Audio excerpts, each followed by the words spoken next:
लासपति जय शंकर पार्वती जय शंकर लासपति जय शंकर पार्वती जय शंकर पार्वती।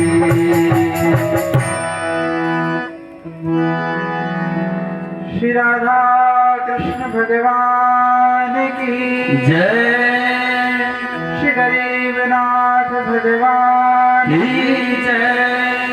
सियावर रामचंद्र की जय। रमापति रामचंद्र की जय। उमापति महादेव की जय। राधावर कृष्णचंद्र की जय। श्री मिथिला धाम की जय।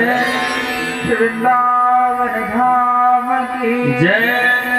श्री यमुना रस रानी की जय। श्री गंगा मैया की जय। श्री शिव महापुराण की जय। सद्गुरुदेव भगवान की जय। हनुमान जी महाराज की जय। नमः पार्वती पतये हर हर महादेव।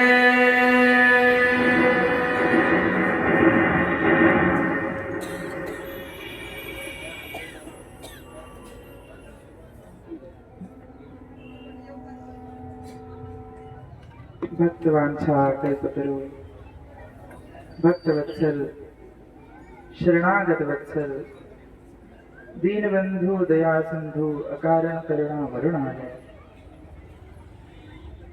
परात्पर परब्रह्म परमेश्वर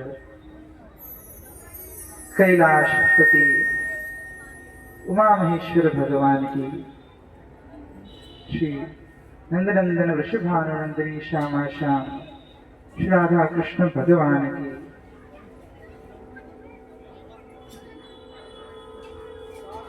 सद्गुरुदेव भगवान के संतों के शुभाशीष के फलस्वरूप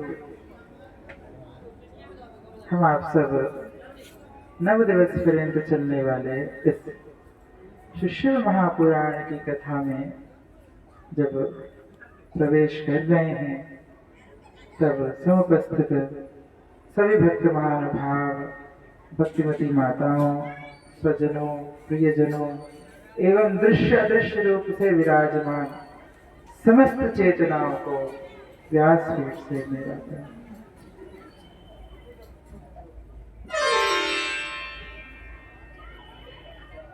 हम सबका बड़ा सौभाग्य है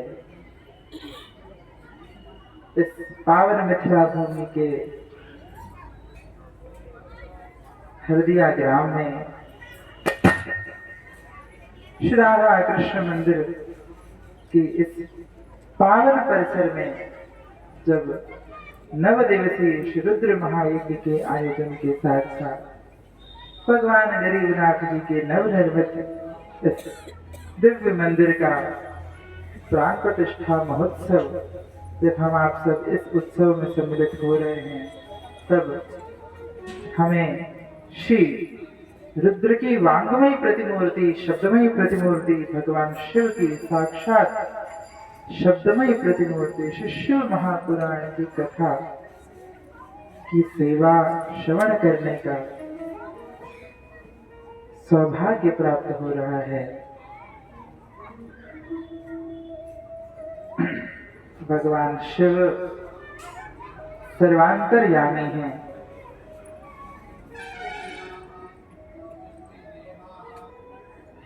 सबकी अंतःकरण में समस्त जीवधारी की आत्मा के रूप में भगवान शिव विराजमान हैं।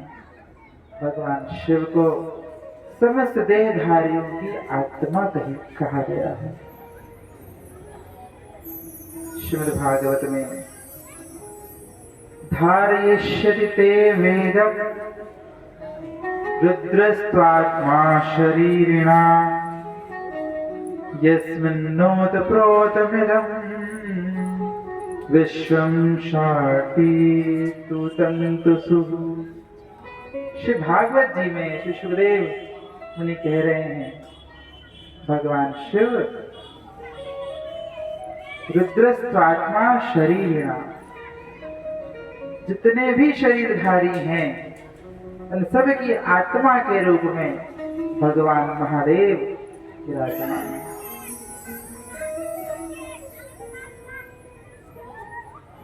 किसी के मन में प्रश्न हो सकता है कि हमने तो आज तक सुना था कि भगवान नारायण, भगवान श्री कृष्ण, राम सबकी आत्मा है। भगवान गीता में कहते हैं हृदयदेश अर्जुन तिष्ठति, मैं सबके हृदय में आत्मा के भीतर परमात्मा के स्वरूप में विराजमान हूँ। अब आप कह रहे हैं कि भगवान शिव समस्त शरीरधारियों की आत्मा स्वरूप हैं। भागवत जी में ही श्री सुखदेव जी यहाँ पर तो राजर्षि भगीरथ के द्वारा कह रहे हैं, जब माँ गंगा का अवतरण हो रहा है कि धारयिष्यति ते वेगम रुद्रस्त्वात्मा शरीरिणा यस्मिन्नोतप्रोतमिदं विश्वं शाटीतु तन्तुषु।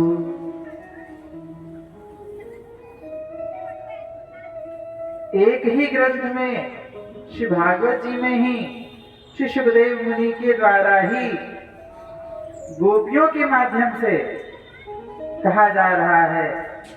गोपियां कह रही हैं भगवान श्री कृष्ण को कि भगवान प्रेष्ठो भवास्तनुभृतां किल बंधुरात्मा। भगवान प्रेष्ठ सबके अत्यंत प्रिय लगने वाले हे कृष्ण, आप सबकी आत्मा हैं, इसीलिए आप सबको प्रिय हैं। आप समस्त बंधु, समस्त जीवों के बंधु हैं, सखा हैं, किल बंधुरात्मा, क्योंकि आप सबकी आत्मा हैं।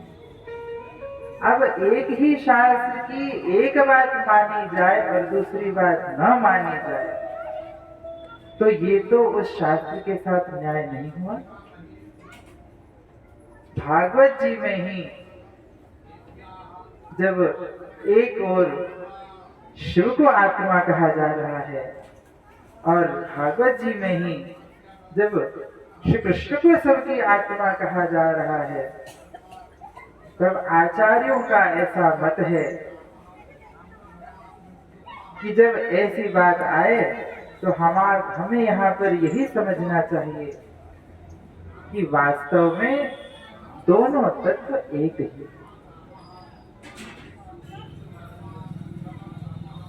शिवस्य हृदयं विष्णु विष्णुश्च हृदयं शिवः। भगवान नारायण के हृदय भगवान शिव हैं। भगवान शिव का हृदय भगवान नारायण। दोनों एक ही हैं, इसमें बिल्कुल भी संदेह नहीं करना चाहिए।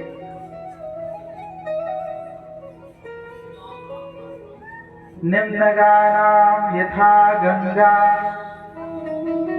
देवानामच्युतो यथा वैष्णवानां यथा शंभो पुराणानामिदं यथा। श्री भागवत जी के द्वादश स्कंद के अंतिम अध्याय में श्री सुखदेव जी कह रहे हैं, जिस प्रकार से सभी नदियों में गंगा सबसे श्रेष्ठ है, सभी देवताओं में भगवान अच्युत सबसे श्रेष्ठ हैं, उसी प्रकार समस्त वैष्णवों में भगवान शिव सबसे श्रेष्ठ है।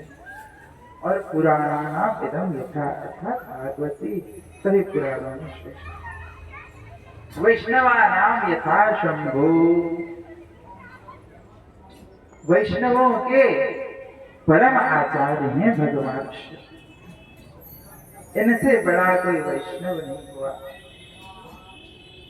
और भगवान राम, भगवान श्री कृष्ण से बड़ा कोई शिव भक्त नहीं। भगवान राम कहते हैं, श्री रामचरितमानस में गोस्वामी तुलसीदास जी कहते हैं भगवान राम के माध्यम से,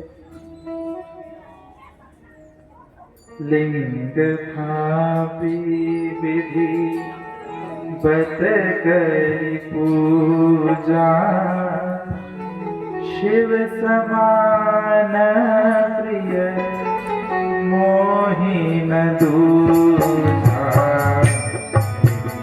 थापि विधि बत करि पूजा, शिव समान प्रिय मोहि न दूजा।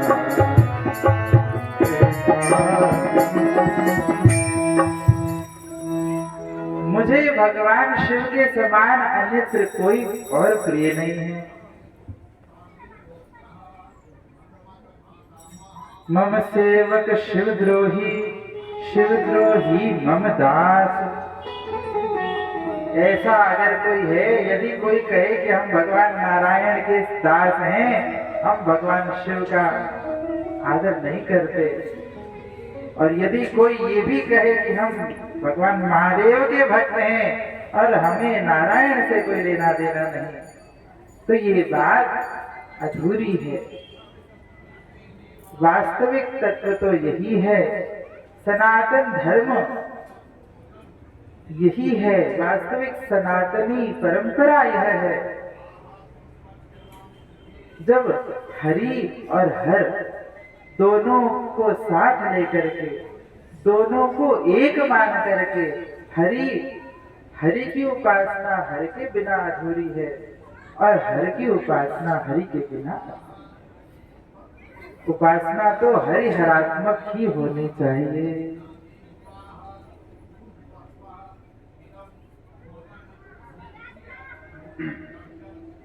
भक्ति सुधा नामक ग्रंथ में श्री करपात्रे जी महाराज एक बड़ा सुंदर था। वे कहते हैं कि दोनों देवता एक ही हैं, इनमें जरा भी भेद नहीं करना चाहिए, क्योंकि भगवान शिव और भगवान श्री हरि ये दोनों त्रिगुणातीत हैं, तीनों गुणों से परे हैं। तीन गुण हैं, सत्व रज और तम। यहाँ पर हम आप सब यज्ञ वेदी का दर्शन कर रहे हैं, यज्ञशाला का दर्शन कर रहे हैं। इसमें जो यज्ञ वेदी है उसमें तीन परिधि है। एक है सत्व का प्रतीक, दूसरा है रज तत्व का प्रतीक, तीसरा है तमोगुण का प्रतीक। स्पष्ट है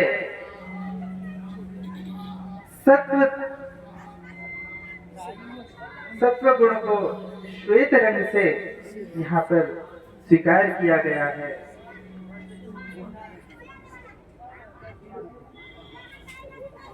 रजोगुण को रक्तवर्ण से लाल रंग से स्वीकार किया गया है और तमोगुण को कृष्ण रंग अर्थात काले रंग से स्वीकार किया गया है। अब तीनों ये दोनों देवता भगवान श्री हरि और श्री नारायण, यदि गुणों की दृष्टि से इनका दर्शन किया जाए तो भगवान श्री हरि सत्व प्रधान देवता यज्ञ में स्वीकार किए गए हैं और भगवान शिव तमो गुण प्रधान देवता के रूप में स्वीकार किए गए हैं। यद्यपि ये दोनों देवता त्रिगुणातीत हैं, पर सृष्टि की पालन के लिए, सृष्टि की व्यवस्था के लिए इन्होंने इन तीनों गुणों को स्वीकार किया है, ब्रह्मा विष्णु महेश के रूप में प्रकट होकर। अब गुण के आधार पर वर्ण का यदि दर्शन किया जाए, जैसा कि वेदी में दिख रहा है, तो तमोगुण का रंग है कृष्ण। और जब हम भगवान महादेव का दर्शन करते हैं तब हम क्या कहते हैं? कर्पूर गौरम करुणावतारम संसार सारम भुजगेन्द्रहारम सदा वसंतम सदया। भगवान शिव को कर्पूर गौर, कपूर के समान गौर वर्ण है भगवान शिव का।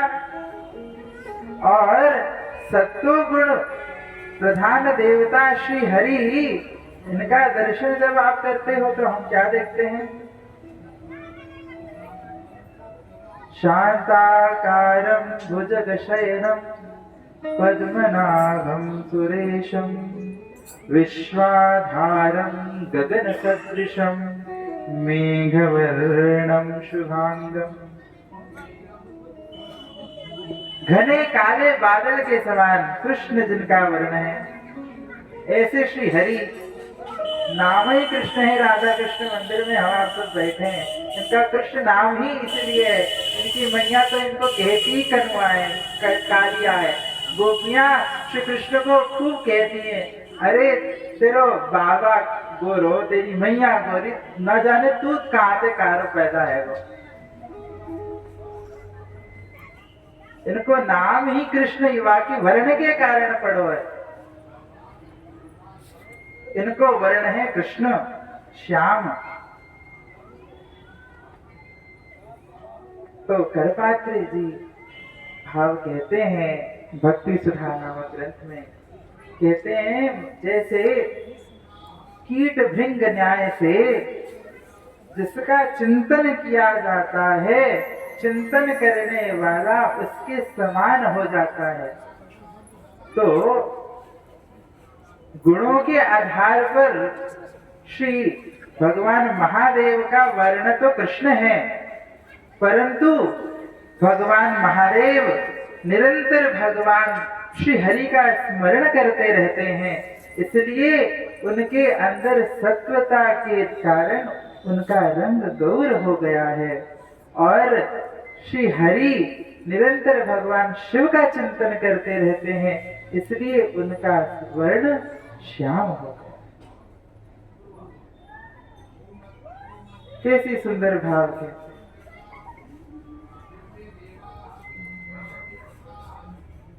श्री भगवान शिव अनन्य रूप से निरंतर भगवान श्री हरि का स्मरण करते रहते हैं। राम राम कही राम कही, राम राम कही राम। जब समाधि में उठते हैं तो राम राम कहते हैं, समाधि में जाते हैं तब राम राम कहते हैं। निरंतर भगवान शिव, भगवान राम का नाम ही गाते रहते हैं। भगवान श्री कृष्ण श्री भगवान शिव की बड़ी सुंदर उपासना करते हैं। हमारे द्वादश ज्योतिर्लिंगों में सबसे प्रथम ज्योतिर्लिंग है भगवान सोमेश्वर। गुजरात में सोमनाथ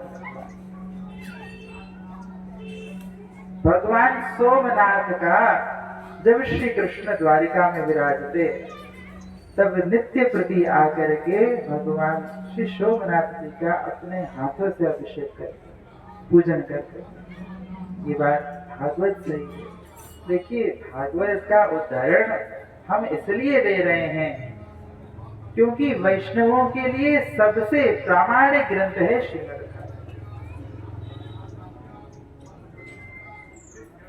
भागवत जी। पुराणानाम इदम यथा, सभी पुराणों का, उपनिषदों का सार है। इसलिए उससे उदाहरण जब दिया जा रहा है तो इससे ये समझना चाहिए कि अन्यत्र ये बात और कितनी विस्तार से लिखी हुई। श्री अग्नि पुराण में बड़े विस्तार से भगवान श्री कृष्ण की शिव भक्ति का वर्णन, भगवान लीला पुरुषोत्तम श्री कृष्ण ईश्वरः सर्व ईशानः शंकर चंद्रशेखरः। भगवान कृष्ण कह रहे हैं, भगवान कृष्ण ने जब सबसे जटिल समय आया, अपने सबसे प्रिय सखा अर्जुन को, जब भगवान श्री कृष्ण को अर्जुन की रक्षा करनी थी, महाभारत युद्ध के पूर्व, तो भगवान श्री कृष्ण ने अर्जुन को शिव आराधना का उपदेश किया और शिव की आराधना करके ही अर्जुन ने पाशुपात्र अस्त्र को प्राप्त किया।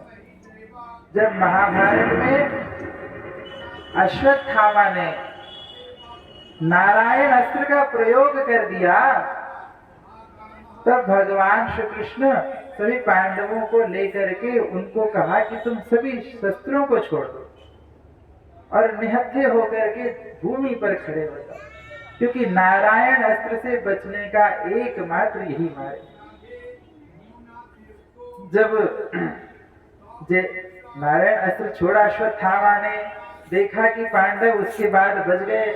बड़ी सारी नारायणी सेना ने मिलकर के भगवान श्री हरि जिस सेना में है, पांडवों की सेना में, पांडवों की सेना को हरा दिया।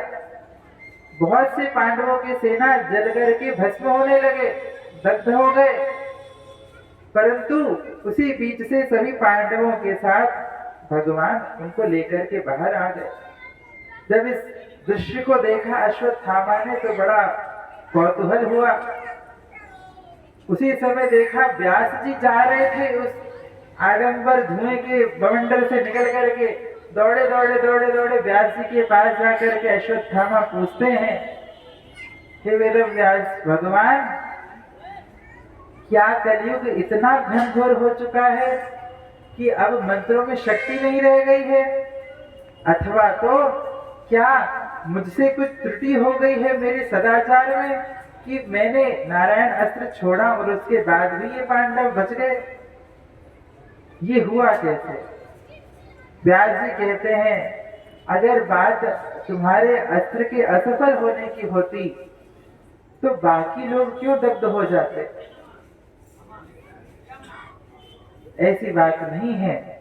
बात यह है कि भगवान नारायण का अस्त्र अमोघ है, परंतु सामने वाले के पास भी पाशुपत्र अस्त्र है। उनके साथ साथ उनके संग में साक्षात भगवान श्री कृष्ण ही हैं। तुम उनको नहीं पहचान पा रहे हो। भगवान श्री कृष्ण और भगवान नर, जब नारायण ने भगवान शिव की उपासना करी थी तब उनको अस्त्र प्राप्त हुए थे, सुदर्शन अस्त्र प्राप्त हुआ था। और वही नारायण जब नर का रूप लेकर के आते हैं, वही नर स्वरूप अर्जुन है और अर्जुन भी शिव आराधना करके पाशुपत्र अस्त्र को प्राप्त करते हैं। तुम उनके तत्व को पहचानो और तुम भी भगवान शिव की आराधना। योऽसो नारायणो नाम पूर्वेषामपि पूर्वजः अजायत च कार्यार्थं पुत्रो धर्मस्य विश्वकृत्। श्री व्यास भगवान कहते हैं कि तुम अर्जुन का परिचय जान लो। लिंग पुराण में कथा आती है कि भगवान श्री कृष्ण ने अपने प्रथम पुत्र की प्राप्ति के लिए भगवान शिव की आराधना करी।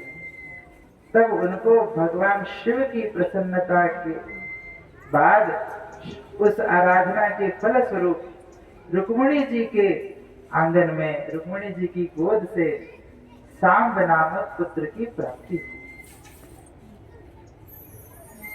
महाभारत के अनुशासन पर्व के 14 अध्याय में भीष्म पितामह भी भगवान सभी पांडवों को भगवान शिव की आराधना के लिए प्रेरित कर रहे हैं। अम्बरीश जी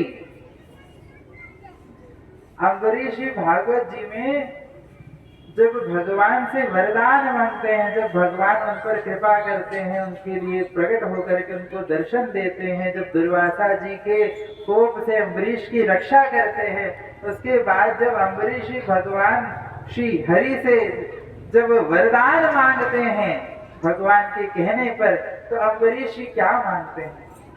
भगवान आप मुझे अपनी ऐसी भक्ति दे दो जिस प्रकार आप स्वयं श्री परमात्मा ईशान, यहाँ पर श्लोक आया है, पूतेष्ट दत्त नियम व्रत देव विप्र गुरुवर्चनादि विरलं भगवान परेश आराधितो यदि गदाग्रजयेत्य पाणिं गृह्णातु मेन दमघोष सुतादयोन्ये। यदि मैंने आपका कुछ भी पूजन किया हो जिससे आप प्रसन्न हैं, तो हे भगवान, आप जिस प्रकार भगवान परेश अर्थात भगवान उमा महेश्वर की आराधना करते हैं, जितना प्रिय उमा महेश्वर भगवान को आपकी भक्ति है, वैसी ही मेरी गति आपकी चरणों में हो जाए। जिस प्रकार आप भगवान शिव के अनन्य भक्त हैं, उसी प्रकार हे नारायण मैं आपका अनन्य भक्त हो जाऊं, ऐसा वरदान मांगते हैं अम्बरीश जी भगवान श्री नारायण। इससे यह स्पष्ट होता है कि भगवान श्री हरि, भगवान नारायण राम सबसे इन्होंने आराधना करी है तो भगवान शिव की ही करी है।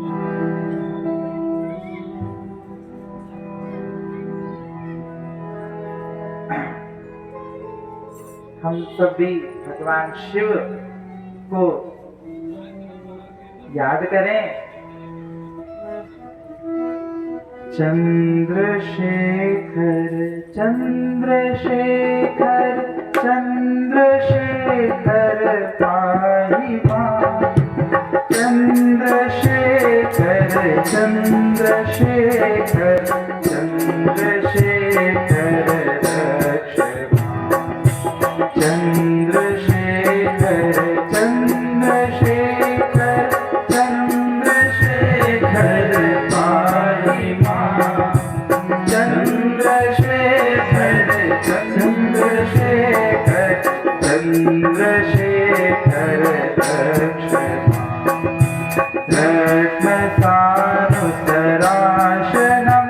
व्रजतादृशृङ्गनिकेतनम् सिन्धनीकृतपन्नगेश्वर मच्युताननसायकम् क्षेप्रदग्धपुरत्रयं त्रिदिवालयैरभिवन्दितम् चन्द्रशेखरमाश्रये मम किं करिष्यति वै रमा चन्द्रशेखर चन्द्रशेखर पाहि मां चन्द्रशेखर चन्द्रशेखर चन्द्रशेखर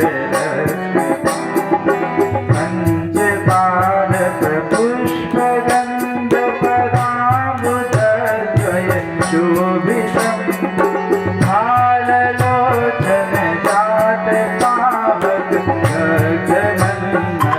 गगनन्नतवेक्रमम् भस्मदेशकलेवरं भवनाशनं भवमव्ययम् चन्द्रशेखरमाश्रये मम किं करिष्यति वै रमा चन्द्रशेखर चन्द्रशेखर चन्द्रशेखर पाहि मां चन्द्रशेखर चन्द्रशेखर चन्द्रशेखर रक्ष मां मतवारणमोक्षचर्मकृतोत्तरी मनोहरम् पङ्कजासन पर्पलोचन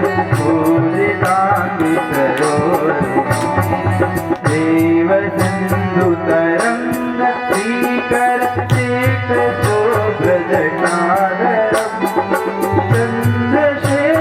चन्द्रशेखरमाश्रये मम किं करिष्यति वै रमा चन्द्रशेखर चन्द्रशेखर चन्द्रशेखर पाहि मां चन्द्रशेखर चन्द्रशेखर चन्द्रशेखर रक्ष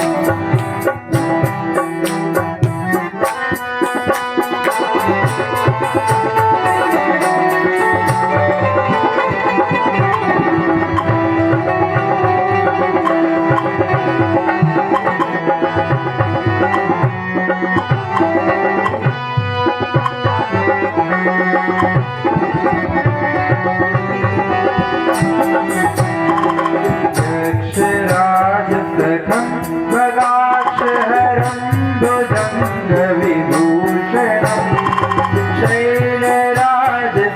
शैलराजसुतापरेश दारुमामकदेवरम् नीलगलं परश्वरधारणं मृगधारिणम् चन्द्रशेखरमाश्रये मम किं करिष्यति वै रमा चन्द्रशेखर चन्द्रशेखर चन्द्रशेखर पाहि मां चन्द्रशेखर चन्द्रशेखर चन्द्रशेखर रक्ष कुण्डलीकृतकुण्डलेश्वर मण्डलं वृषवाहनम् नारदादिगुणीश्वरसुत वैभवं भुवनेश्वरम् अन्धकान्धवासिता कमलापदापमशान्तकम् चन्द्रशेखरमाश्रये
समन्वितं निधिमक्षयं हरितं वरं सर्वभूतपदं परात्परमप्रमेयं सोमवारिभूतुहासन सोमकारिविलासितं चन्द्रशेखर आशय अमजनरेश विवेयता चन्द्रशेखर चन्द्रशेखर चन्द्रशेखर पालिका चन्द्रशेखर चन्द्रशेखर चन्द्रशेखर विश्वश्रेष्ठि विधायिनं पुनरेव कालरतरं सुन्दरन्तमपि प्रपञ्चमशेषलोकनिवासिनं क्रीडयन्तरमर्निशं गुणनाथयुद्धसमन्वितं चन्द्रशेखर आश्रये प्रमजङ्करेशति वैयता चन्द्रशेखर चन्द्रशेखर चन्द्रशेखर पाहि मां चन्द्रशेखर चन्द्रशेखर चन्द्रशेखर मृत्युभीतमिकण्डसूनुकृतस्तवं शिवसन्निधौ यस्य गोत्र च यः पठेत् नहि तस्य मृत्युभवम् पूर्णमायुररोगितावकिलासम्पदमागरं चन्द्रशेखर एव तस्य ददाति मोक्षयः चन्द्रशेखर चन्द्रशेखर चन्द्रशेखर पाहि मां चन्द्रशेखर चन्द्रशेखर चन्द्रशेखर रक्ष मां चन्द्रशेखर चन्द्रशेखर चन्द्रशेखर पाहि मां चन्द्रशेखर चन्द्रशेखर चन्द्रशेखर रक्ष शिवा महेश्वर भगवान की श्री चंद्रमौलेश्वर भगवान की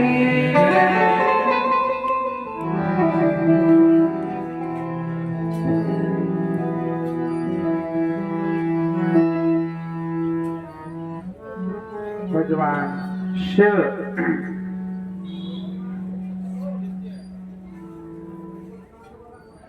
की वांग्मय प्रतिमूर्ति यह श्री शिव महापुराण है। किसी भी पुराण में प्रवृत्त होने के लिए सबसे आवश्यक होता है उस ग्रंथ के प्रति हमारी श्रद्धा, उस ग्रंथ के प्रति हमारा विश्वास। जब तक हम किसी विषय वस्तु को जान नहीं लेते, उसका ज्ञान नहीं प्राप्त करते, तब तक हमारी उसके प्रति श्रद्धा नहीं प्रकट होती। श्रद्धा के बिना विश्वास नहीं प्रकट होता और बिना विश्वास के उस ग्रंथ के, उस देवता के, उस यज्ञ के, उस विषय वस्तु के प्रति हमारा प्रेम प्रकट नहीं हो सकता। जाने बिन न होय परतीति और बिन परतीति होय नहीं प्रीति, बिन प्रीति नहीं भक्ति दिखाई, जिम खगेश जल के चिकना। बिना जाने विश्वास नहीं प्रकट होता, बिना विश्वास के प्रेम नहीं होता और बिना प्रेम की भक्ति असंभव है। क्योंकि प्रेम का ही परिष्कृत स्वरूप, भक्ति का ही परिष्कृत स्वरूप का नाम प्रेम है। भक्ति के 8 मूल सोपान हैं। श्री भक्ति रसामृत सिंधु में श्री रूप गोस्वामी जी कहते हैं भक्ति की सर्वोत्कृष्ट स्थिति का नाम है प्रेम। हम आप सब यहाँ पर भगवान की भक्ति को प्राप्त करने के लिए बैठे हैं। देखिए, समझने की बात है, कथा, सत्संग, भगवान अर्चन, पूजन, यज्ञ, इसे शास्त्रों ने कल्प वृक्ष के समान कहा है। हम इससे जो कामना करते हैं हमें वो अभीष्ट की प्राप्ति होती है। परंतु अकामः सर्वकामो मां मोक्ष कामः उदारभिः। सकाम यज्ञ अवश्य किए जाते हैं। शिव महापुराण की कथा से लोगों के घर में समृद्धि भी आती है, घर में शांति भी प्राप्त होती है, संतति की भी प्राप्ति होती है, वंश की भी वृद्धि होती है, यश की भी वृद्धि होती है, कीर्ति की भी प्राप्ति होती है। परंतु इन सब के पश्चात ये अगर हमारा मूल लक्ष्य यही रह जाए कि भगवान हम आपका भजन करें, हमारा ये काम बन जाए, हमारा दुकान चल जाए, हमारा बेटे की शादी हो जाए, शादी हो जाए तो अब नाती हो जाए, नाती हो गया तो अब नाती भी बड़ा हो जाए, फिर पढ़ लिख जाए, फिर उसकी भी शादी हो जाए, फिर और पोते हो जाए, पड़पोते हो जाए, घर बार हमारा भरा पूरा रहे। अगर यही हमारा लक्ष्य रहेगा तो ये बात ऐसी हुई कि मानो राजा के सामने जो अपना पूरा भंडार लुटाने बैठा हो, उसके सामने जाकर के हम उससे 2 मुट्ठी चना मांग करके। जब भगवान साक्षात पुराण के रूप में हमारे मध्य में प्रकट हुए हैं, तब हमें इस यज्ञ के माध्यम से, इस कथा यज्ञ के माध्यम से, इस द्रव्य यज्ञ के माध्यम से, इस स्वाध्याय यज्ञ के माध्यम से, इस यज्ञ में होने वाले जप यज्ञ के फल के स्वरूप से, 4 प्रकार के यज्ञ हैं, द्रव्य यज्ञ, ज्ञान यज्ञ, ध्यान यज्ञ, तपो यज्ञ, कई प्रकार के यज्ञ हैं। द्रव्य यज्ञ भी यहाँ पर हो रहा है, द्रव्यों का आहुति दी जा रही है। ज्ञान यज्ञ भी हम आप सब बैठे हैं ज्ञान अर्जन करने के लिए, जप यज्ञ भी हो रहा है, स्वाध्याय यज्ञ भी हो रहा है, और तपस्या तो आपको करनी ही पड़ रही है। ठंड पे बैठ करके आप 4 घंटे के लिए बैठे हैं, बिना तपस्या के तो वो होगा नहीं। सभी यज्ञों का समावेश यहाँ पर हो रहा है, परंतु इस यज्ञ के फल के स्वरूप यदि हमने सांसारिक कामनाओं की पूर्ति को ही मध्य में रखा तो ये तो बड़ी हल्की बात हो जाएगी। भगवान स्वयं को देना चाह रहे हो और हम उनसे छोटी सी कोई कर्ण, छोटा, अब मिठाई वाले हलवाई लगा हो बांटने, भंडारा चल रहा हो और उसके पास से अब भूख भी लगी हो पर आप एक रसगुल्ला बस लेकर के आ जाओ, अरे भंडारा चल रहा है, पाओ चक्क के। वृंदावन में तो 56 भोग लगता है, चक्क करके ब्राह्मण पाते हैं, सभी वैष्णव प्रसाद पाते हैं। तो कल्प वृक्ष के समान यह दिव्य यज्ञ हम आप सबके सौभाग्य से प्रस्तुत हुआ है।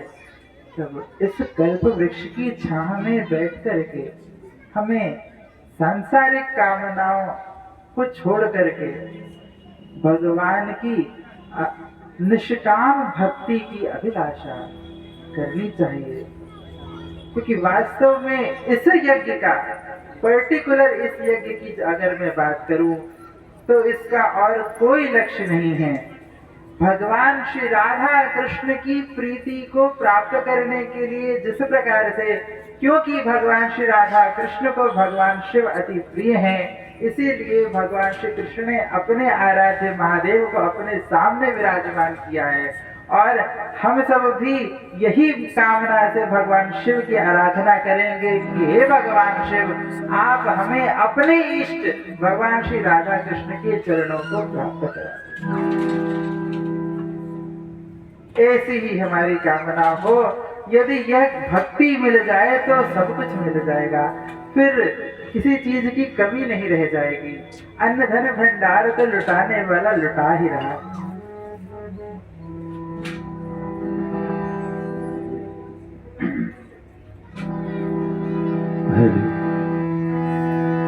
बोल बम भोला महादेव की। जोर से जयकारा लगाओ। बज हर हर महादेव।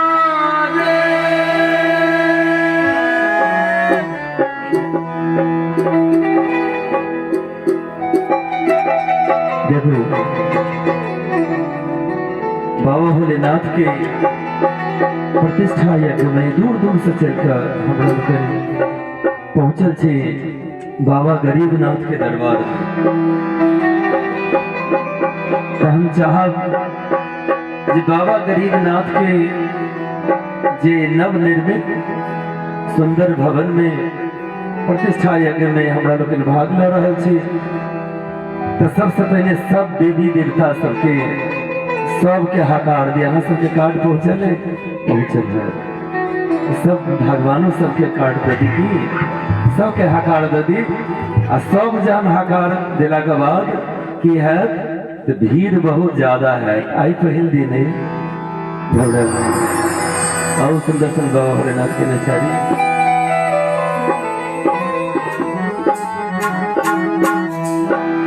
यो भोला बाबा यो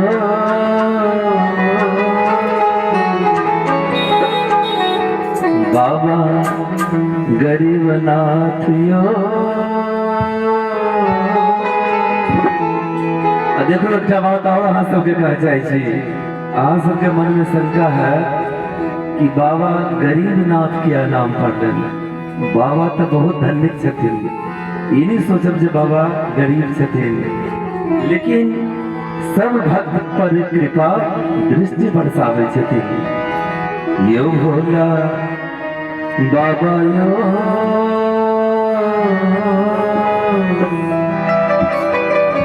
यो पूजा दै छी हकार। भोला बाबा यो पूजा दै छी हकार। पूजा दै छी हकार। पूजा दै छी हकार। भोला बाबा यो पूजा दै छी हकार। भोला बाबा यो पूजा दै छी हकार।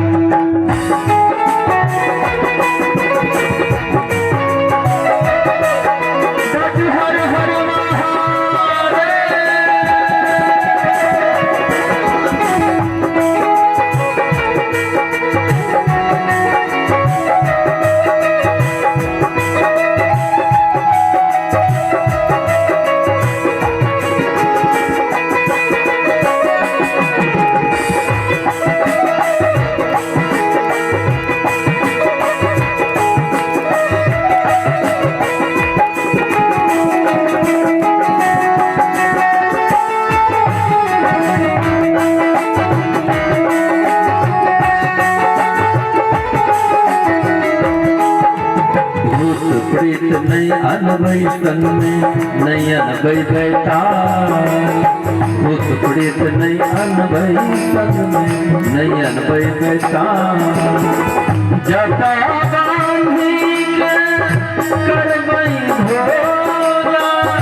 जटा बांधी के करबई भोला।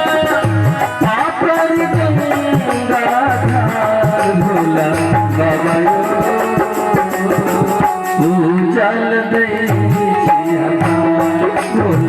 बाबा यो तू जल दई हका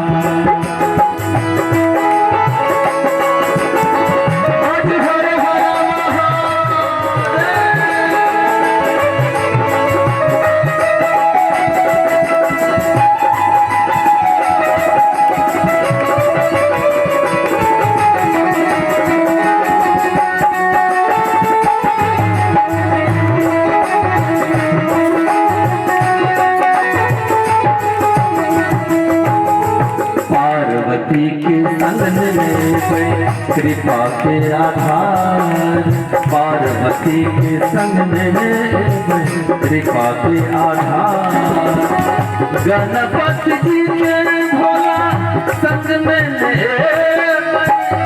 गणपति जी के भोला संग में करबै हम जयकार भोला बाबा तू जल भोला बाबा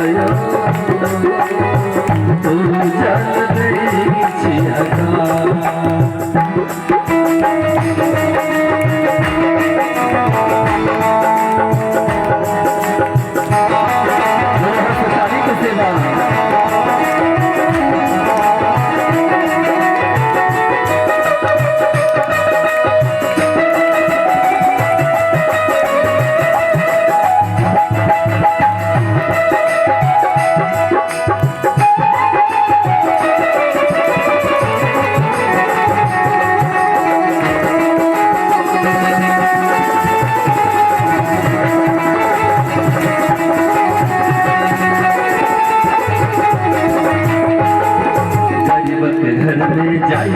बाबा नहीं करबै विचार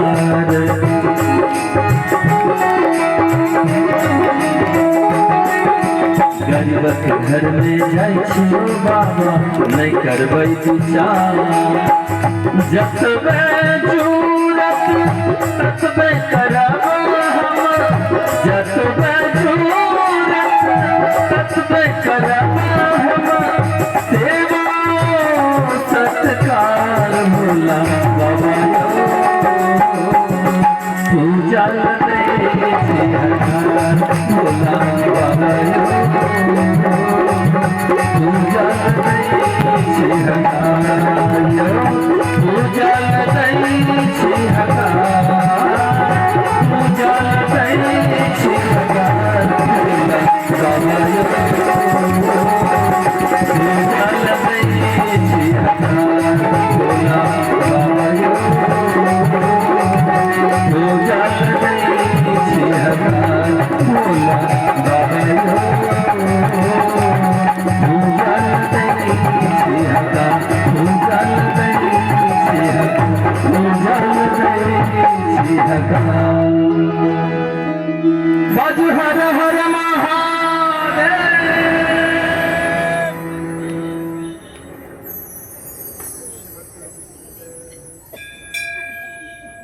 श्री भक्तवत्सल भगवान की जय।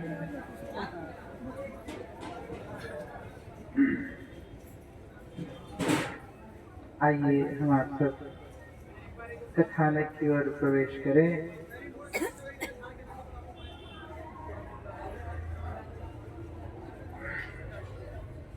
सौनक आदि 88,000 ऋषिजन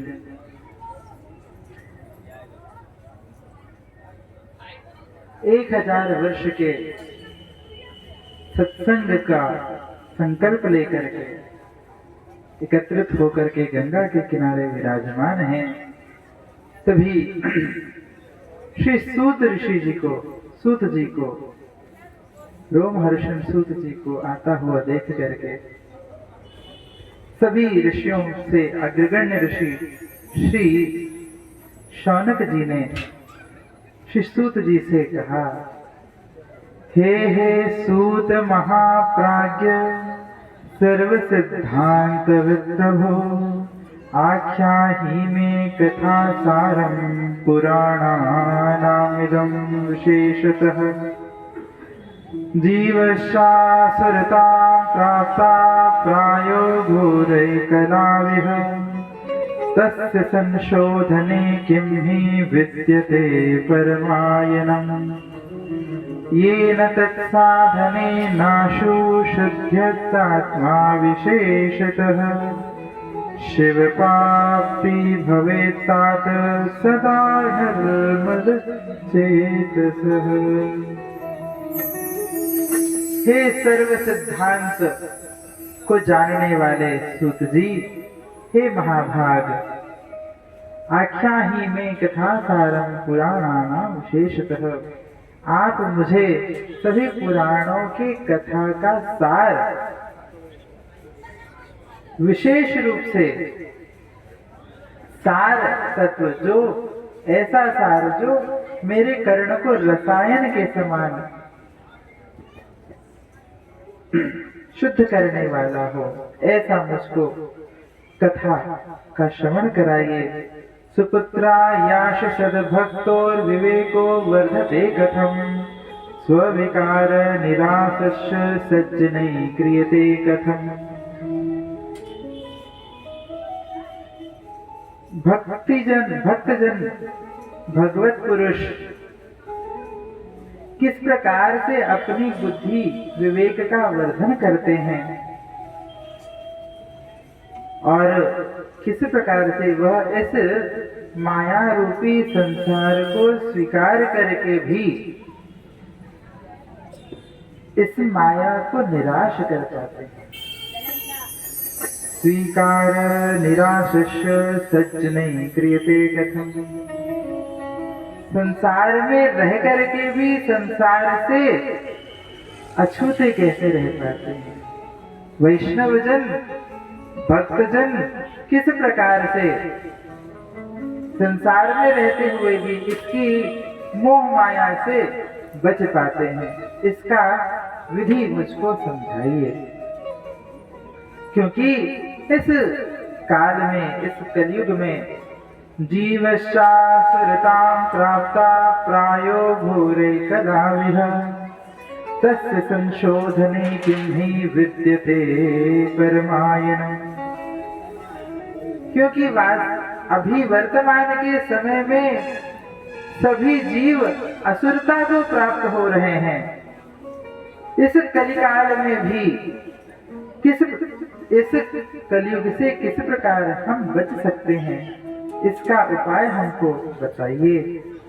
येन तत्साधने नाशु शुद्ध्यत आत्मा विशेषतः शिव प्राप्तिर भवेत्तात सदा निर्मल चेतसः। और ऐसा कौन सा साधन है जो हमारे अंतरात्मा को शुद्ध करके विशेष रूप से भगवान शिव को प्राप्त कराने वाला, शिव प्राप्ति भवेत्तात सदा निर्मल चेतसः, निर्मल चेतना को प्राप्त करा करके शिव पद की प्राप्ति, शिव चरणों की प्राप्ति कराने का जो साधन हो वो आप हमसे कहिए। सुत जी कहते हैं, हे ऋषिवर, आप बड़े धन्य हैं। धन्यस्त्वं मुनि शार्दूल श्रवण प्रीति लालसः अति विचार सुधिया वच्मि शास्त्रम महोत्तमम्। क्योंकि वास्तव में इस शिव महापुराण की श्रवण करने की इच्छा, संकल्प जिसके भी हृदय में प्रकट होता है वह वास्तव में अत्यंत धन्य है। भगवान श्री सूत जी यहाँ पर कह रहे हैं, हे शौनक जी, आप बड़े धन्य हैं और हम आप सब भी बड़े भाग्यशाली हैं कि हमारे पूज्य आचार्य श्री भगवान दास जी मिश्र जी के हृदय में शिव महापुराण के श्रवण का, जिसका लाभ पूरे ग्रामवासी नगरवासियों को प्राप्त हो सके, ऐसे दिव्य कथा का आयोजन का संकल्प श्री आचार्य जी के हृदय में उत्पन्न हुआ है, जिसका लाभ हम आप सब ले पा रहे हैं। क्योंकि यह कोई साधारण ग्रंथ नहीं है, यह कथा बिल्कुल भी साधारण नहीं है। यह सर्व सिद्धांत निष्पन्नम भक्त्यादिक विवर्धनम शिवतोषकरं दिव्यं शृण्वत्स रसायनम। ये न केवल भगवान शिव को संतोष प्रदान करने वाला है, यह सर्व सिद्धांतों का निष्कर्ष है, निरंतर भक्ति का वर्धन करने वाला है, और यह रसायन के रूप में आकर के जो भवरोग हम आप सबको व्याप्त हो चुका है, जीवों को व्याप्त हो चुका है, उनके हृदय में भवरोग की औषधि के समान कार्य करने वाले रसायन के रूप में यह कथा हम सबको प्रसाद प्रदान करती है। काल व्याल महात्रास विध्वंसक कर्मोत्तमं शैवं पुराणं परमं शिवेनोक्तं पुराणे। यह शिव महापुराण स्वयं भगवान शिव ने सनत कुमारों को उपदेशित किया है। वह अत्यंत करुणावान होकर के, कारुणिक होकर के भगवान शिव कितने बोले, इसलिए इनका नाम भोलेनाथ है। स्वयं अपने से स्वयं शिव ने ही, भगवान महादेव ने ही सनकादिकों को शिव महापुराण की कथा का श्रवण कराया है। और सनकादिकों के बाद नारद जी से फिर सूत जी, और सूत जी से फिर सौनक आदि ऋषियों के माध्यम से हम आप सब इस कथा को प्राप्त कर रहे हैं। जन्मांतरे भवेत् पुण्यं गहत्तस्य सुधीमतः तस्य प्रीतिर्भवेत् महाभाग्यवतो मुने। जब अनंत जन्मों के पुण्य उदय होते हैं, तब सुधी जनों के हृदय में इस कथा के श्रवण करने की लालसा प्रकट होती है। इस कथा के श्रवण से भगवान शिव की प्रीति प्राप्त होती है। एतत् शिव पुराणं हि परमं शास्त्रमुत्तमं शिव रूपं चितव्येयं सेवनीयं च सर्वथा। यह साक्षात भगवान शिव का स्वरूप ही है, यह कोई ग्रंथ नहीं है, किताब नहीं है। ये साक्षात भगवान शिव ही मंदिर पे अभी दर्शन नहीं दे रहे, हम आप सबके लिए पुराण ग्रंथ के रूप में ही भगवान शिव आज हम सबके बीच प्रकट हुए हैं। बोलिए शिव महेश्वर भगवान की जय। इसलिए हे सूत जी, हे शौनकादिक ऋषियों, ये शृण्वन्ति मुने शैवं पुराणं शास्त्रमुत्तमं ते मनुष्यान् मंतव्या रुद्राएव न संशय। कितना महत्व इसका कह रहे हैं। कहते हैं कि इस शिव महापुराण को आद्योपर्यंत शुरू से अंत तक सुनने वाला साक्षात शिव की भक्ति को ही प्राप्त नहीं करता, वह स्वयं शिव स्वरूप हो जाता है। कहते हैं यहाँ पर ते मनुष्या न मंतव्या रुद्रा एव न संशय। वो स्वयं रुद्र के समान हो जाता है।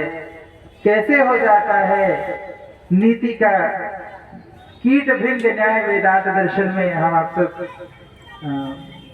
देखते हैं, जिस प्रकार से एक कीट तितली का चिंतन करते करते करते करते करते करते अपने उस खोल में, कुकुन में विश्राम करते हुए जब उससे बाहर निकलता है तो स्वयं भृंग के समान, पतंग के समान हो जाता है। क्योंकि निरंतर चिंतन करने से जो जिसका चिंतन करता है वह स्वयं उसके समान हो जाता है। शिव महापुराण की कथा के श्रवण के माध्यम से हम आप सब जब निरंतर भगवान शिव का चिंतन करते हैं, स्मरण करते हैं, श्रवण करते हैं, देखो बात केवल श्रवण से नहीं बनती, श्रवण के बाद चिंतन करना अत्यंत आवश्यक है। श्रवण किया, एक कान से सुनकर के दूसरे कान से निकाल देना, इससे होता यही है। इतनी कथाएं होती हैं, हम आप सब सुनते हैं, पर हमारे पापों का नाश क्यों नहीं हो रहा? फिर भी हमें उन पापों को क्यों भोगना पड़ रहा है? क्योंकि हम उसका चिंतन नहीं करते। यदि उसका चिंतन करें तो हमें हमारे पापों का नाश हो जाए और हम आगे पाप कर्म में प्रवृत्त नहीं होंगे। और यदि हम आगे पाप कर्म में प्रवृत्त नहीं होंगे तो हम निरंतर भगवान शिव की भक्ति में तल्लीन रह पाएंगे। इसलिए कथा श्रवण के पश्चात चिंतन अत्यंत आवश्यक है। शृण्वतां तत्पुराणं हि तथा कीर्तयतां च तत् पादाम्बुजं व्रजास्तेयं तीर्थानि मुनयो विदुः। जहाँ यह शिव महापुराण विराजमान होती है वह स्थान तो स्वयं तीर्थ के समान हो ही जाता है। इसके श्रवण करने वाला व्यक्ति भी स्वयं कीर्तन करते हुए पादाम्बुजं व्रजास्तेयं तीर्थानि मुनयो विदुः। भगवान शिव की कीर्तन करते वाले व्यक्ति के चरण रज तीर्थ की रज के समान हो जाते हैं। मुहूर्तम वा तदर्धम वा क्षणं च वा ये शृण्वन्ति पुराणं तन्न तेषां दुर्गतिर्भवेत्।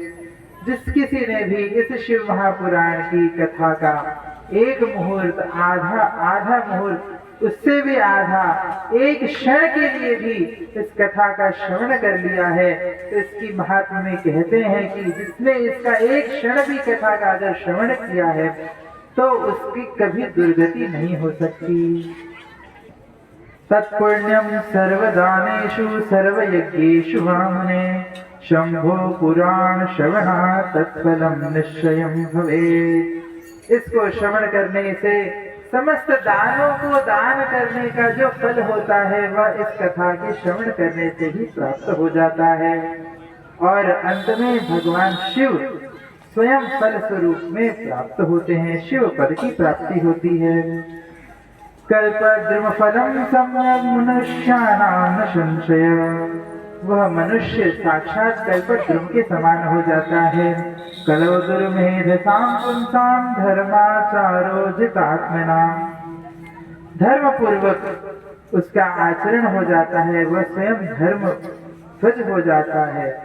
नैको जरामरः स्याद्वैति वन्ने मामृतं पुमान् शंभो कथामृतं कुर्यात् कुलमेवाजरामर।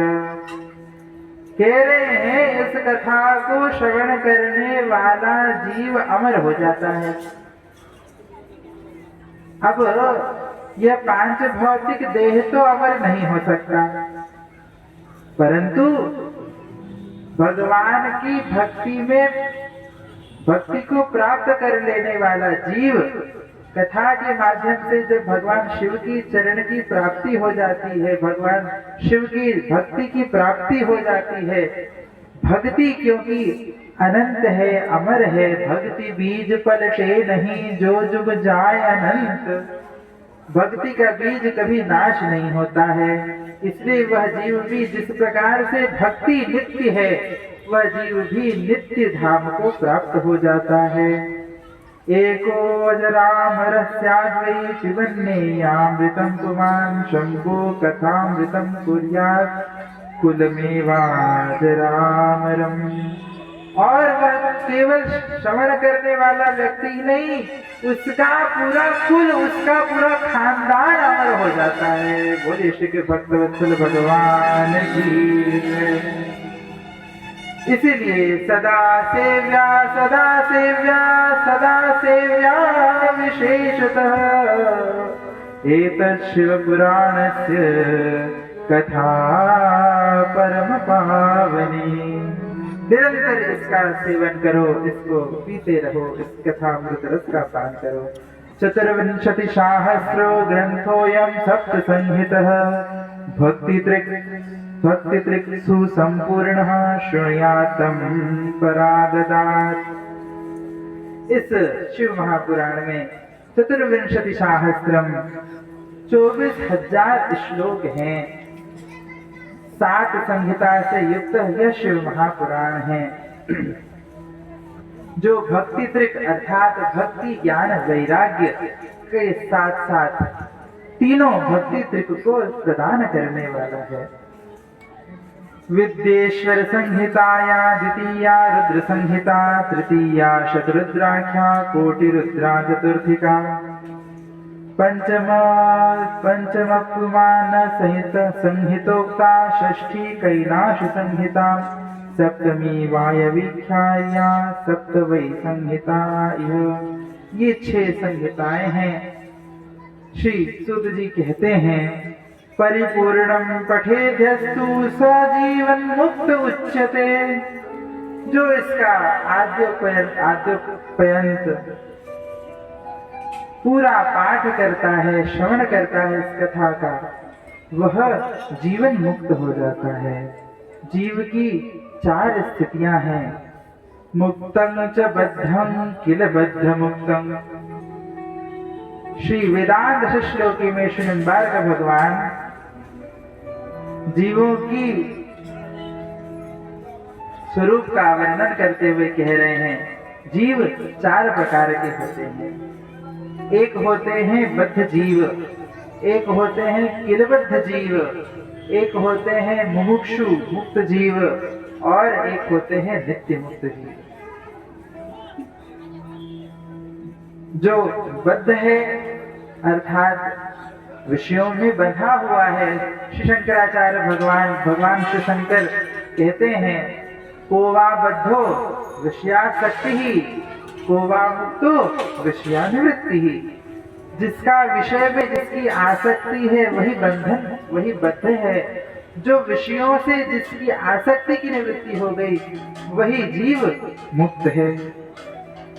तो मुक्त जो बद्ध है वो विषयों में आसक्त है, इसलिए बद्ध है। जिसकी विषयों की प्रति रुचि जिसकी हट जाए, आसक्ति जिसकी दूर हो जाए विषयों से, वह व्यक्ति मुमुक्षु होकर के मुक्त हो जाता है। और नित्य मुक्त कौन है? नित्य मुक्त वह है जो एक बार अब जहां जाकर के वापस आना नहीं होता, जो निरंतर आता भी है तो भगवान के साथ भगवान की लीला करने के लिए भगवान के पार्षद के रूप में संसार में आता है और आकर के भी इस संसार के माया के बंधन में नहीं फंसता है।